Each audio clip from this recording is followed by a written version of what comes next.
2300 বছরের পুরনো ইতিহাসধারী ল্যাংঝং শহর তো সেজেছিল বিয়ের নতুন কনের সাজে।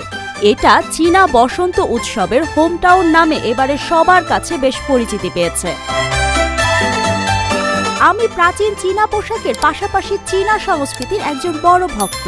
সামগ্রিকভাবে আমি এখানকার উৎসবগুলো উপভোগ করি, কারণ এর মাধ্যমে আমরা দেখতে পারি যে প্রাচীন চীনারা কিভাবে নববর্ষ উদযাপন করেছিল।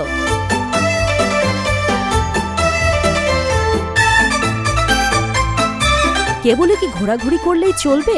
খেতেও তো হবে, তাই না? সেজন্যই চীনা খাবারের দোকানগুলোকে দেখা গেছে নতুনভাবে সাজাতে। চীনারা এই সময় তাদের একটি বিখ্যাত খাবার ঝ্যাংফ্র্যাং, যা কিনা গরুর মাংস থেকে তৈরি হয়, তা বেশি করে খেয়ে থাকেন।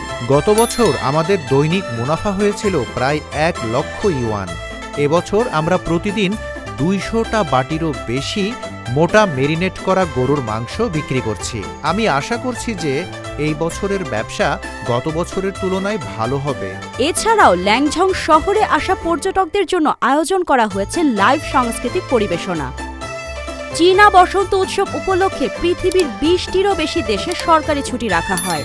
এছাড়াও একে জাতিসংঘের 78তম ভাসমান ছুটি হিসাবে তালিকাভুক্ত করা হয়েছে।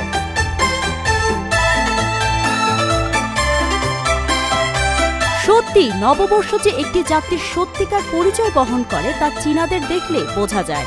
চীনা বসন্ত উৎসবের জন্মস্থান হিসেবে ল্যাংঝ্যাং সামাজিক জীবন এবং লোককাহিনী উভয় ক্ষেত্রেই চীনের ঐতিহ্য বহন করে।